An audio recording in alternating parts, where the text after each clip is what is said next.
ang mga kwento ng pag-ibig, kwento ng buhay at kwento ng pag-asa dito sa Barangay Love Stories. Love Stories.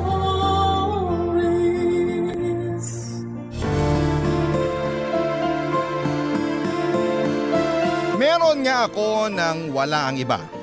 Pero meron sila nang wala ako. Yon ang masayang pamilya. Dear Papa Dudut, ako po si Cynthia, taga Makati, pero bago po ako magumpisa sa kwento ko ay gusto ko po munang bumante ng maligayang araw sa lahat ng ating mga kabarangay. Kung mapili po ang sulat ko ay nagpapasalamat po ako ng marami dahil binigyan ninyo ng pagkakataon na mai-air ang kwento ko sa inyong programa. Since 2013 ay isa na ako sa mga solid na taga-subaybay sa mga kwentong hatid ninyo, Papa Dudut. Narinig ko lamang po sa kaibigan ko ang isang kwento sa programa ninyo at naisip ko rin pong sumulat kaso ay masyado pa po akong bata noon. Pero ngayon po ay naglakas loob na po akong isulat ang kwento ko at umaasa na mapili at maere sa inyong programa. Ako po ay lumaki sa lungsod ng Makati simula po noong magkaisip ako ay isang bahay lang ang tirahan ko. Hindi ko po naranasan ang maglipat bahay. Aaminin ko po na nakakaangat ang pamilyang kinagisnan ko. Hindi ko naranasan na magkaproblema sa pera. Sa tuwing may hinihingi ako na allowance o kahit pangluho lang ay binibigay sa akin. Bunsong anak ako sa 3 magkakapatid, 3 taon ang agwat namin sa isa't isa, kaya ako ang laging sinasama ni na mami at daddy kung may pinupuntahan sila. At kahit meron ako ng mga bagay na wala sa iba ay meron naman sila nang wala ako. Yon ay ang masayang pamilya. Siguro po ay ako lang ang nag-iisip na hindi masaya ang pamilya ko kasi sa tuwing may out of town kami para mag-bonding ay mukhang perfect ang pamilya namin. Hindi po alam ng mga kapatid ko ang mga bagay na alam ko kaya naman po ay nagtataka sila kung bakit hindi makita sa mukha ko na masaya rin po ako. Bakit hindi na lang sila nag-artista? Kasi ang husay nilang umarte. Hindi po kasi napapansin ng mga kapatid ko na maghihiwalay na sana noon sina mommy at daddy. Lagi ko pong nakikita kung paano mag-away ang mga magulang ko at lagi ko rin pong naririnig kung paano nila isumpa ang bawat isa. Hindi ko rin alam kung bakit hinayaan lang nila na makita ko at marinig ko ang lahat. At ganoon na nga po ang kinalakhan ko, Papa Dudut.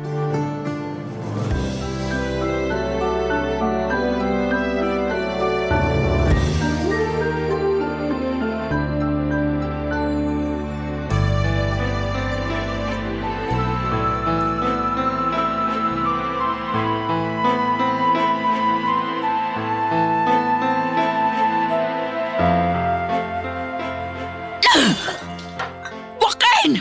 Hayop ka talaga! Iba na naman ang babae mo! Ano bang akala mo, tanga ako para hindi ko malaman? Maghiwalay na tayo! Bukas na bukas, tatawag ako si attorney! Ano ba, Carmen? Itigilan mo nga yung kakabato sa akin na kung ano lang mahawakan mo. Hindi ka ba nahihiya? Nakikita ka ng anak mo. Nahihiya? Naririnig mo ba ang sarili mo? Ikaw ang dapat mahiya, Joaquin! Hindi ko alam kung anong sinasabi mo.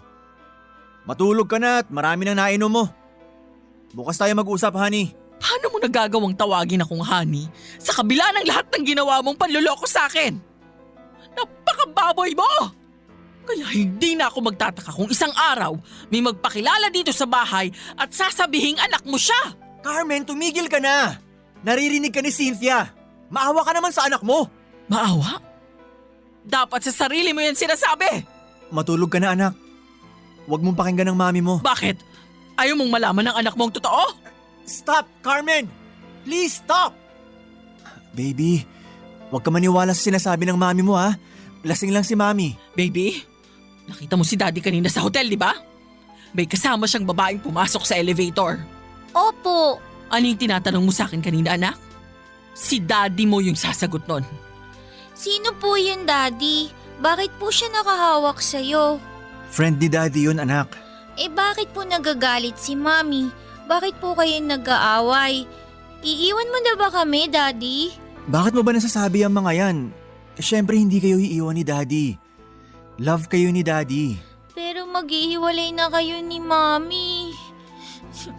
Shh, anak, tahan na. Dito lang si Daddy, okay? Hindi kayo iiwan ni Daddy. Lasing lang si Mami, anak. O sige, ganito na lang.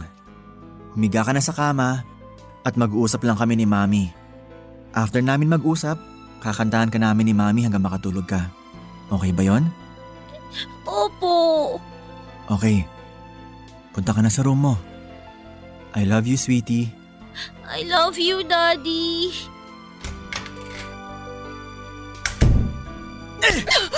Ano? Natauhan ka na ba? Nawala na ba kalasingan mo? Ikaw pang may ganang manakit ngayon? Napakawalang hiya mo! Bakit mo ako pinakasalan? Maraming beses mo nang ginawa sa akin to! Hayop ka! Paanong hindi ka masasaktan? Nababaliw ka na ba? Bakit mo sinama si Cynthia sa hotel? Bakit hinayaan mo makita ng bata yung mga bagay na hindi niya dapat makita? Bakit? Natatakot ka ba na baka mawala sa iyo ang pamilya mo? O natatakot ka na baka maulit sa mga anak mo yung nangyayari sa atin ngayon? Hindi yun mangyayari, Carmen. Baka nakakalimutan mo. Ikaw ang unang sumira sa pamilya natin. Nawala ng tiwala ko dahil sa ginawa mo. Nawala na rin pati ang pagmamahal ko sa'yo. Alam mo, mas masakit pa yung sinabi sa akin ng anak ko na nakita niya ako sa hotel na may ibang babae kesa sa nakita kita na nakikipaghalikan sa ibang lalaki. Ang alam lang ni Cynthia ay ang pagkakamali ko. Pero hindi mo sinabi kung ano yung kasalanan mo. Joaquin, inihingi ko na ng tawad sa iyo yon. Lumuhod ako sa harapan mo noon. Pinagsisisihan ko yon. Hanggang ngayon pala hindi mo pa rin ako napapatawad. Kaya ginagawa mo lahat ng panluloko mo. Joaquin, hindi mo pwedeng gawing dahilan ng isang pagkakamali para pa ulit-ulit mo akong saktan. Isang beses nga lang ba yon? O isang beses lang kita nahuli? Tama na. Bumabalik lang sa akin ang lahat. Matulog ka na lang. Bukas na ako uuwi. Joaquin! Bumalik ka dito! Joaquin!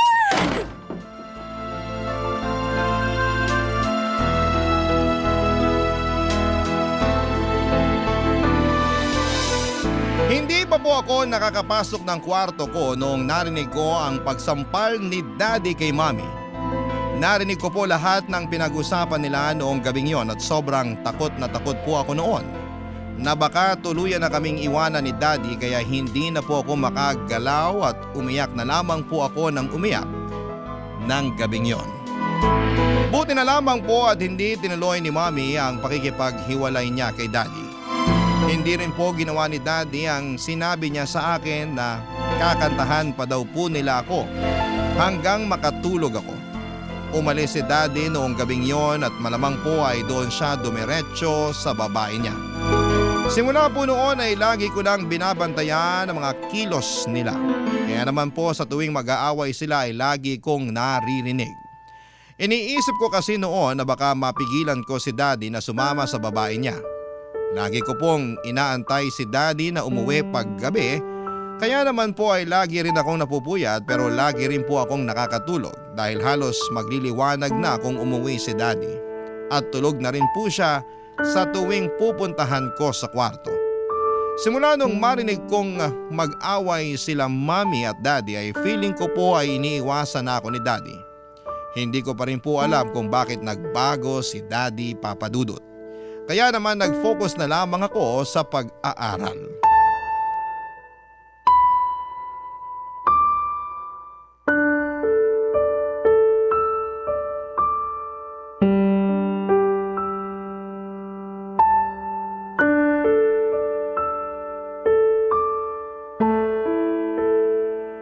Hi, Mommy!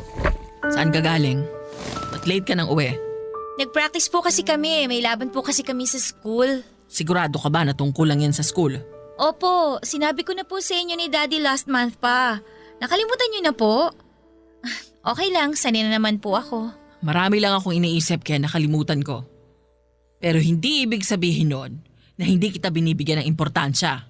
Kaya nga po sanay na ako eh. Kasi alam ko naman na marami kayong iniisip ni Daddy.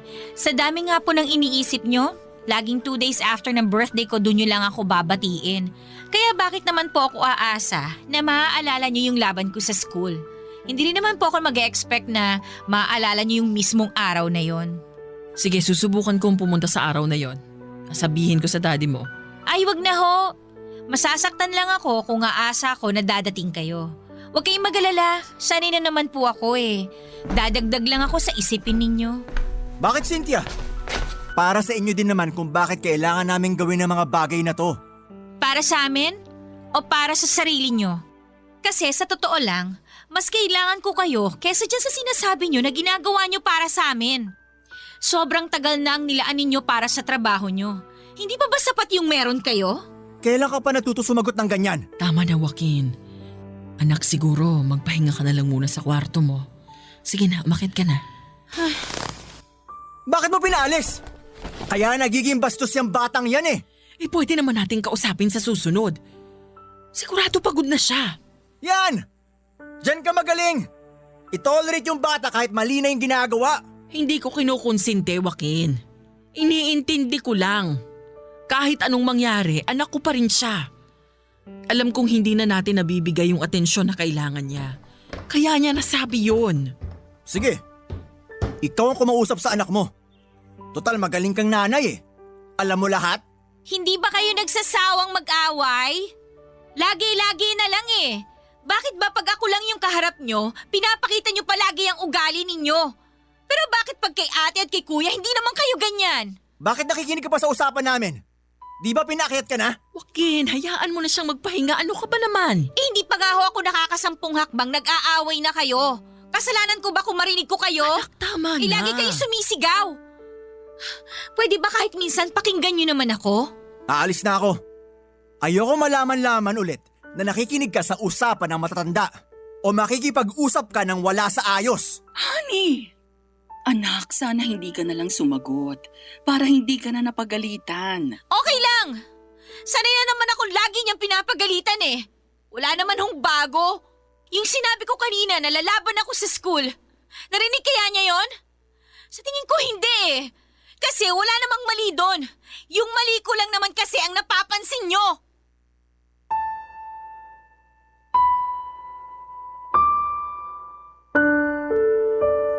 As usual, wala pong pumunta sa kompetisyon na sinalihan ko. Nakalimutan po nila yon, sigurado.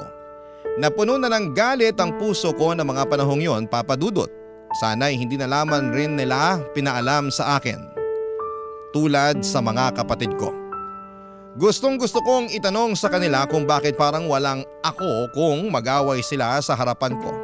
Ako ang pinakabata sa pamilya, dapat ako ang pinoprotektahan. Hindi ko rin po alam kung bakit nag-iba na si Daddy noon. Ang akala ko po ay ako ang favorite niya dahil sobrang sweet sa akin ni Daddy. Pero ngayon ay wala na akong makitang emosyon sa mukha niya sa tuwing nagkikita kami. Pero sa mga kapatid ko ay walang nagbago kung paano siya makisama. Sa totoo lang ay naiinggit talaga ako sa mga kapatid ko. Pagkasama namin sila ay parang walang problema ang pamilya. Nagagawa ni na Mami at Daddy na ipeke ang emosyon nila.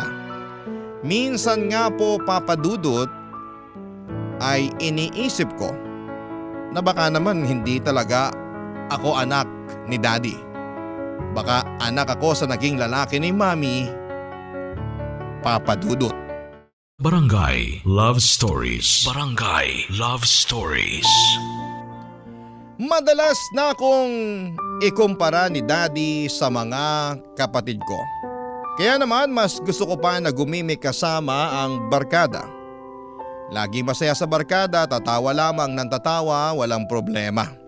Tamang advice lang sa mga broken-hearted na akala mo ay professional pagdating sa pag-ibig.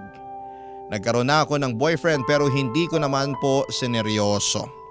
Madalas po ay ka-flirt lamang at inaakala ng iba na boyfriend ko. Naisuko ko na rin po ang bataan noong ma-in-love ako sa lalaki na nakilala ko lang din sa isang bar. Isang araw ay inakala kong buntis ako dahil delay po ako ng 1 buwan na. Sa totoo lang po ay sobrang kinabahan ako. Kaya naman po ako na ang nanlibre sa barkada ko na mag-inom. Baka po kasi delay lamang ako dahil sobrang stress at kulang lagi sa tulog. Inabot na kami ng halos mag-uumaga na kaya nagpasya na kaming mag-uwian at sobrang lasing na po akong nakauwi noon.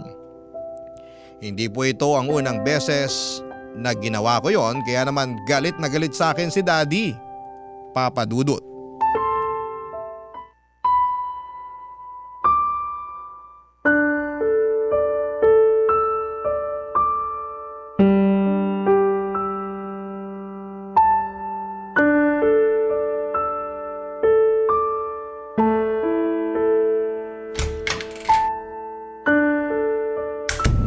Cynthia? Lasing ka na naman? Di ba sinabihan na kita na huwag kang uuwi ng ganyan ang itsura mo? Yan bang natututunan mo sa college? Umuwi lagi ng lasing? Huwag mo naman akong pagalitan. Teka, anong oras na ba? Siguro 4:00 na no? Kasi nandito ka na sa bahay eh. Alam mo ba dati, iniintay kita laging umuwi. Nagpupuyat talaga ako. Kaso, nakakatulog din ako kasi bata pa ako nun eh. Tapos, hindi mo na ako pinapansin. Ano bang kasalanan ko sa inyo? Bakit hindi mo na ako mahal? Siguro, dahil nakita kita dati sa hotel na may ibang babae, no?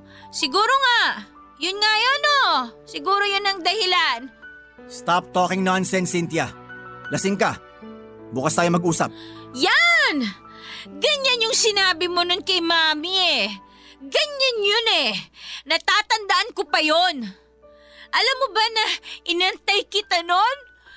Inantay pa rin kita nun kahit alam kong dun ka matutulog sa kabit mo. Cynthia, anak, tumigil ka na. Lasing ka anak. Naririnig ko kayo hanggang kwarto kaya bumaba ako. Mami? Ay, gising ka pa pala. Halika dito. Gusto ko nang kausap, Mami. Kausapin niyo ako. Inaantay mo rin ba na umuwi si Daddy?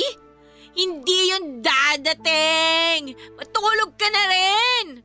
Dati lagi ko rin inaantay si Daddy pero pagod na ako. Cynthia anak, kalimutan mo na yun. Dati pa yun eh. Paano ko naman makakalimutan yun? Sobrang sakit nun eh. Daddy! Bakit tanong ko nga sa inyo, sino ba yung tatay ko? Anak niyo ba ako? Kasi, bakit kailangan ko pang malaman yung mga kalokohan ninyo? Bakit ako lang? Bakit sila ate at saka si kuya? Wala silang alam. Alam mo ba, Daddy? Kala ko talaga iiwan mo na kami nun eh. Kala ko sasama ka na talaga sa kabit mo. Takot na takot ako nun eh. Iyak pa ako ng iyak. Bakit ka ba nagalit sa akin? Ano bang ginawa ko sa iyong masama? Kaya hindi ko malaman kasi hindi mo naman ako kinakausap eh. Anak, umakyat na tayo. Tara na, aalalayan kita. Bitiwan mo nga ako!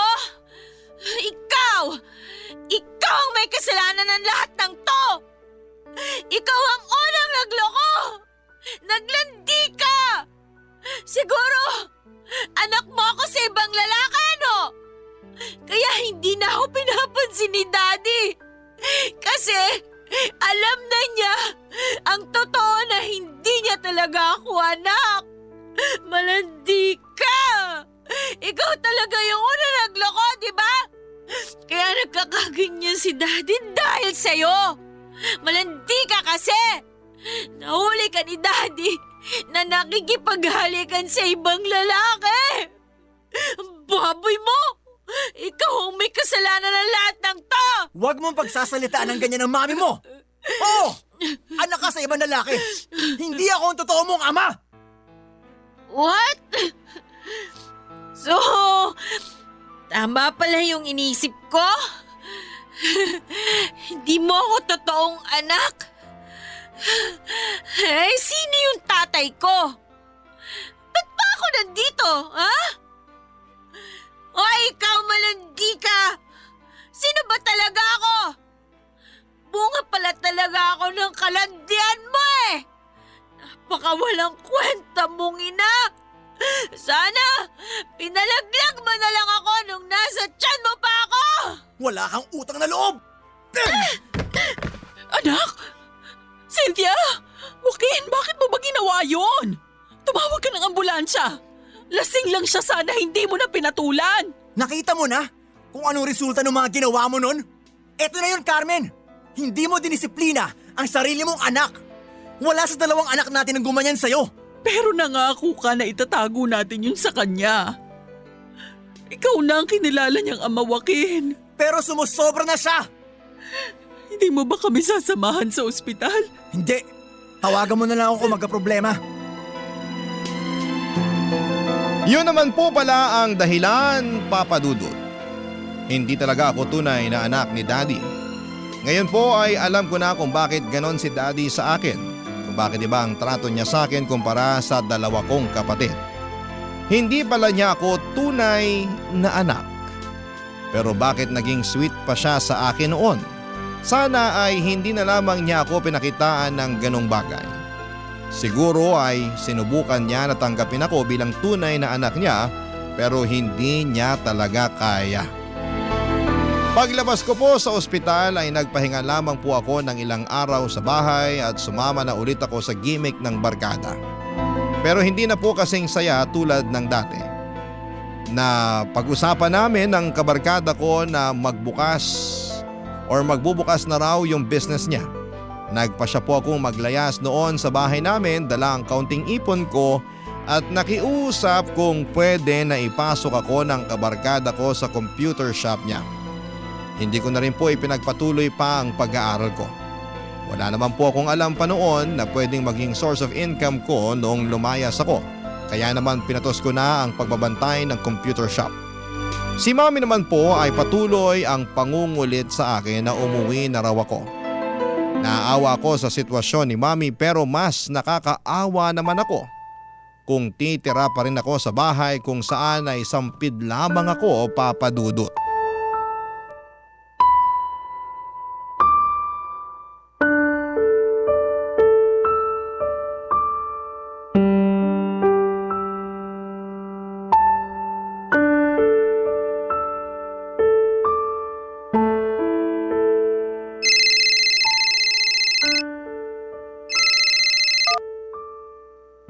Hello, Cynthia? Cynthia, anak. Bakit? Asan ka ba? Ilang araw ka nang hindi umuuwi. Hindi na po mahalaga kung nasaan ako. Maayos naman yung lagay ko. May inuupahan na rin ako kaya hindi na ako uuwi. Ano bang sinasabi mo? Umuwi ka na't kalalabas mo lang sa ospital. Okay lang ako. Huwag ka na mag-alala. May ipon naman ako galing sa mga binigay ninyo sa akin at may trabaho naman ako. Saan ka naman nagtatrabaho? Bakit ka ba nagkakaganyan? Pwede ba? Huwag niyo na lang akong pakialaman kung saan ako nagtatrabaho. Tsaka bakit mo ba ako pinapauwi? Sampid lang naman ako dyan, di ba? Anong sampid? Sinong nagsabi sa'yo niyan? Anak kita, natural dito ka titira. Tama! Anak mo nga ako. Pero hindi ako anak ni Daddy. Ay, mali. Hindi ako anak ng asawa mo. Hindi ko nga pala siya Daddy. Anak, mag-usap tayo ng maayos. Nasaan ka ba? Susunduin kita. Bakit pa? Para ipamukha sa akin araw-araw na anak lang naman ako sa ibang lalaki? Please, anak. Huwag ka naman magsalita ng ganyan. Ano ba yan? Kung ayaw umuwi, hayaan mo na. Uuwi rin yan pag gutom na. Ah, sabihin mo sa asawa mo, kahit magutom pa ako, hindi ako uuwi. Mas gugustuhin ko pa na magpaalila na lang kesa umuwi dyan. Akin na nga yan. Joaquin, sandali lang. Akin na yan. Hello? Cynthia? Bakit? Bakit mo inagaw sa mami ko yung phone? Ayaw kitang kausap. Balik mo sa mami ko. Ano bang ginagawa mo? Umiiyak na ang mami mo dito. Baka naman pwedeng sundin mo na lang ang gusto ng mami mo. Ganon? Pasensya na ha. Hindi pa ako nagugutom, kaya hindi ako uuwi. Bababa ko na. Kalimutan mo na yung sinabi ko. Galit ako kaya nasabi ko yon. Ang alin doon? Yung hindi mo ako anak? So ikaw ang daddy ko? Totoong anak ka ng mami mo sa ibang lalaki. Pero ako pa rin ang daddy mo. Mahal kita tulad ng pagmamahal ko sa mga kapatid mo. Pero hindi yun ang pinaramdam mo sa akin. Totoong pinilit ko ang sarili ko na mahalin ka na parang tunay kong anak. Mahirap yon. Pero sinubukan ko pa rin. Pero nadadalas lang away namin ng mami mo kaya nadadamay rin kita. Kaya please, umuwi ka na.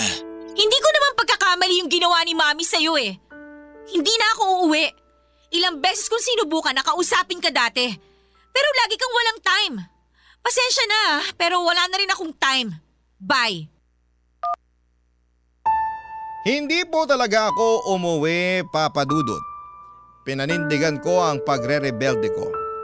Hindi ko pa rin po maintindihan kung bakit affected siya sa tuwing nasasaktan si Mami pero umuwi naman po siya sa bahay ng kabit niya.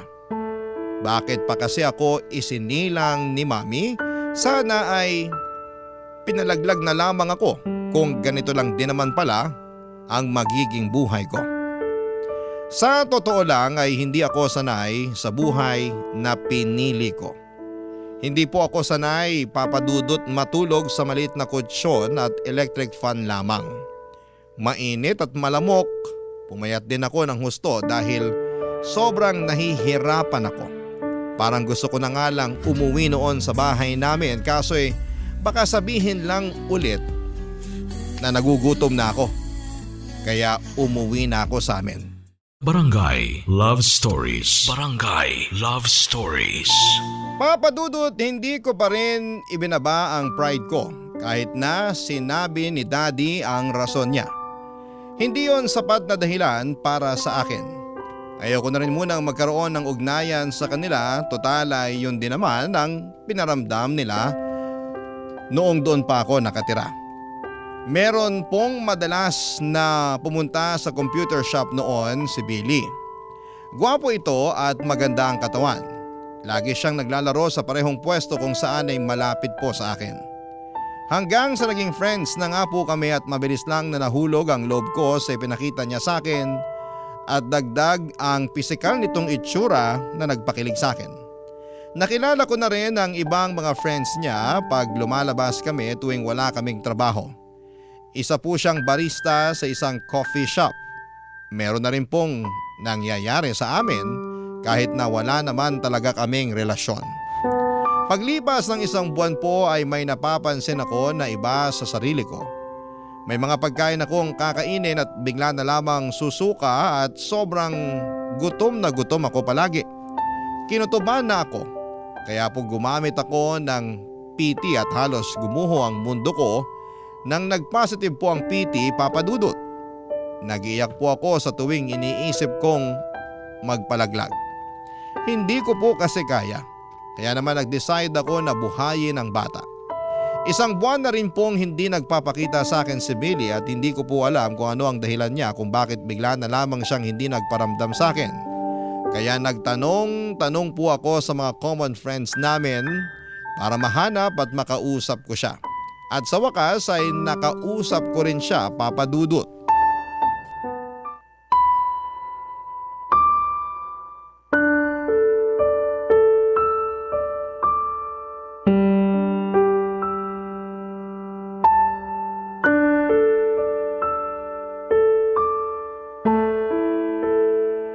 Paano mo naman nalaman na dito ako nagtatrabaho?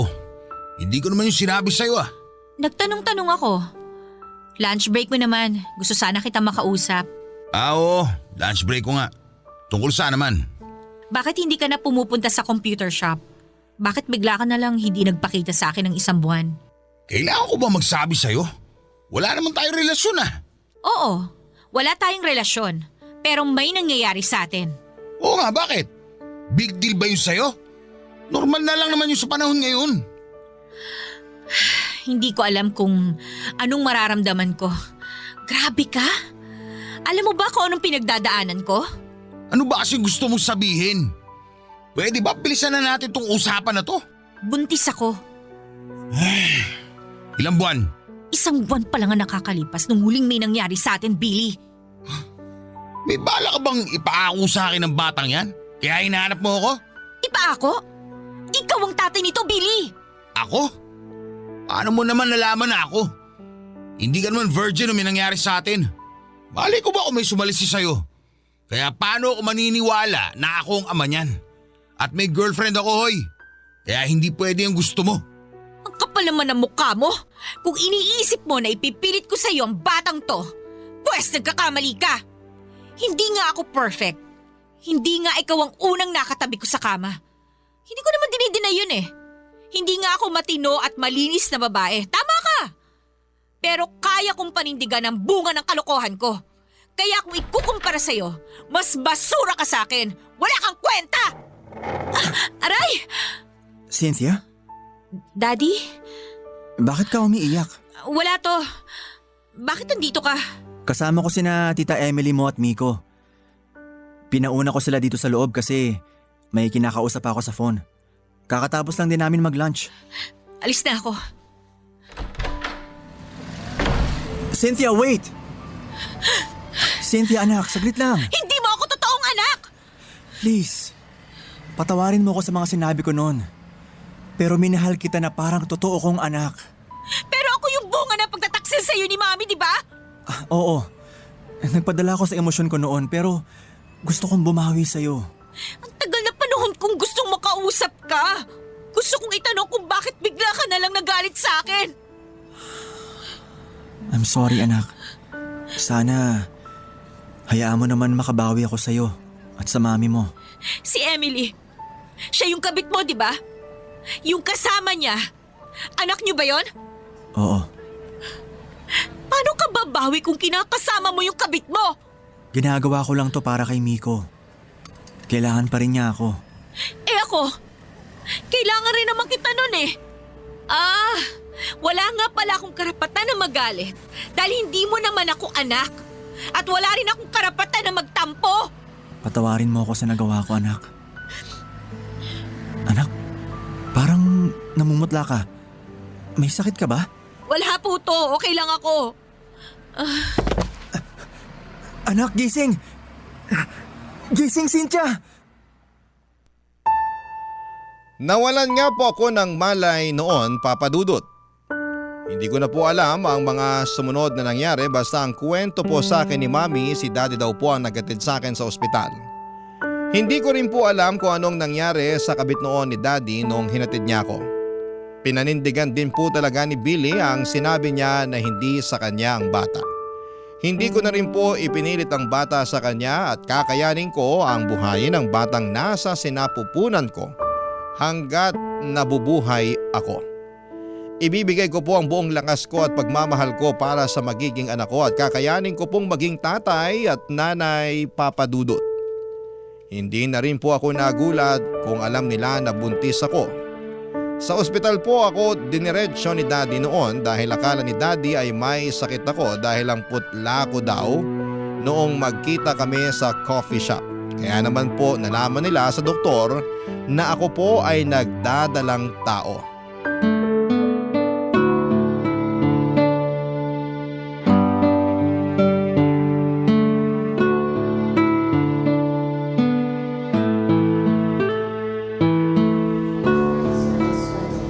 Buntis ka pala. Hindi mo naman sinabi sa amin. Bakit mo itinago? Hindi ko naman po tinago. Kakaalam ko lang din. Akala ko galit ka kaya hindi mo sinabi. Oo nga pala anak. Sabi ng doktor, iwasan mo muna ang ma-stress at ang pagpupuyat.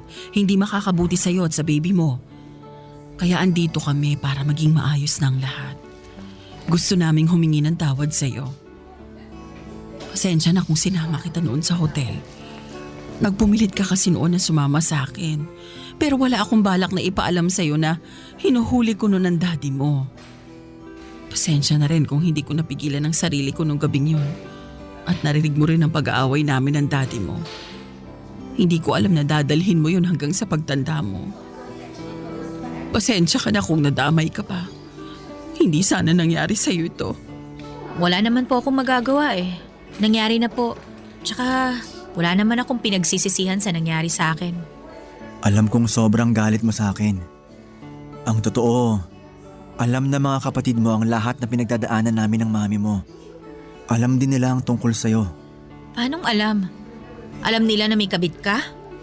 Alam nila na anak ako ni Mami sa ibang lalaki? Oo, nak. Kinausap namin sila noon. Nagtataka na kasi sila bakit lagi mong inilalayo ang sarili mo sa amin. Bakit lagi raw hindi maipinta ang mukha mo pag may family bonding tayo. Tulad mo, nagalit rin sila. Yun ang dahilan kung bakit umalis sila sa bahay.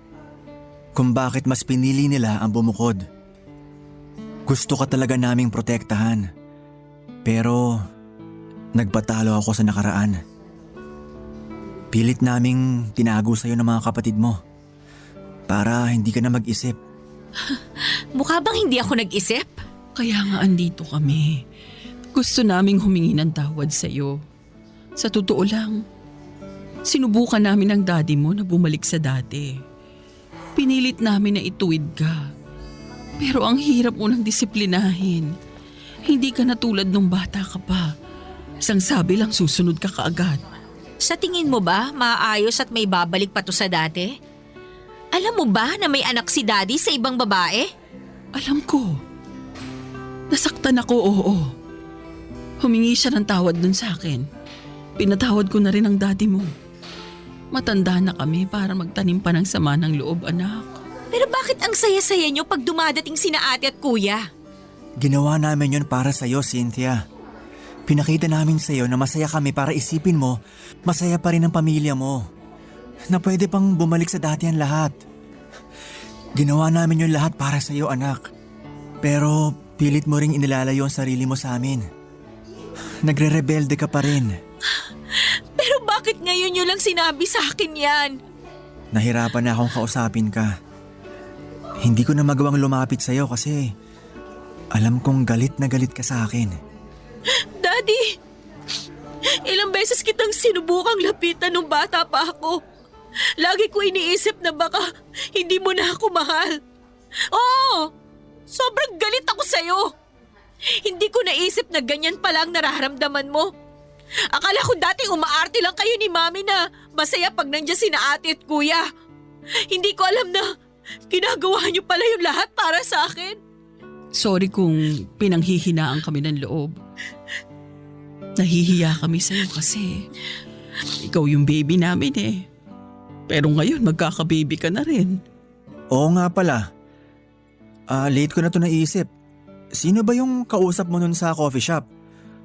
Andun ba yung nakabuntis sa'yo? Opo. Sinubukan ko pong sabihin na magkakaanak na kami pero ayaw niya eh. Aba, loko-loko naman pala yung boyfriend mo na yun eh. Hindi ko boyfriend yung lalaki, Mami. Pwede ba yung ganon? Grabe na pala talaga ang kabataan ngayon. I'm sorry po. Hayaan mo na. Wala naman na tayong magagawa eh. Andyan na yan. Tagasan ba yung kaibigan mo? Bastos na lalaking yun ha? Kung alam ko lang na andun siya nung araw na yun, masusuntok ko talaga ang mukha nun. Nakilala ko po siya sa binabantayan kong computer shop. Sa kaibigan ko po yun. Pumasok ako ron para kahit paano meron akong panggastos. Patawarin mo kami, anak. Hindi sana sa'yo mangyayari ang mga to kung hindi lang kami naging pabaya. Hayaan niyo na po. Sabi niyo nga, di ba? Matanda na tayo para magtanim pa ng mga sama ng loob. Mami, Daddy, pinapatawad ko na po kayo.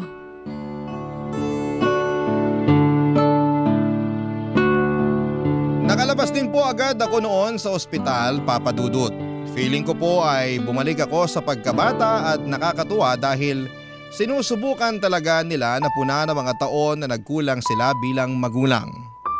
Hindi po madali para sa akin, nasasaktan pa rin po ako sa tuwing naaalala ko na hindi naman talaga ako anak ni Daddy. Pinangako ko rin po na hindi ko hahayaan na mangyari sa anak ko ang mga naranasan ko sa buhay. Naghanap ako ng mas maayos na trabaho para matustusan ang pangangailangan ng anak ko. Hindi ako umasa sa mga magulang ko at dahil wala na rin pong pinagkakabalahan si Mami ay siya na nga po nag-alaga sa kanyang unang apo habang nagtatrabaho po ako. Si Daddy naman po ay ganun pa rin ang sitwasyon. Umaalis pa rin po sa bahay at kailangan din po siya ni Miko. Natanggap na rin naman ng pamilya namin ang sitwasyon ni Daddy. Hindi na rin ako galit sa anak ni Daddy dahil tulad ko ay anak din siya sa ibang babae. Sa totoo lang po ay nakapunta na si Miko sa bahay namin at aaminin ko po nung una ay parang ayoko sa kanya. Pero naisip ko naman po na hindi rin niya gusto kung ano ang sitwasyon ng magulang niya.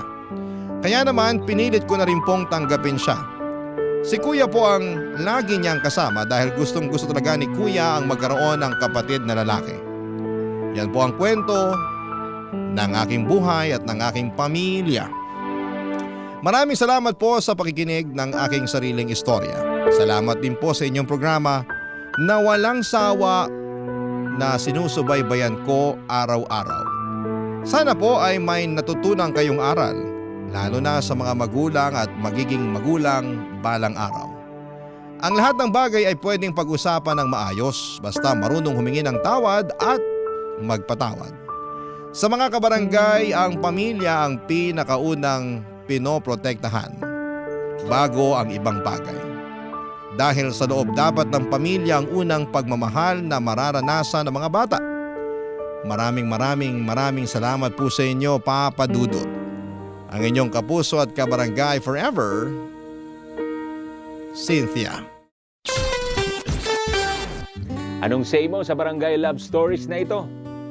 Pagkwentuhan natin sa comment section yan.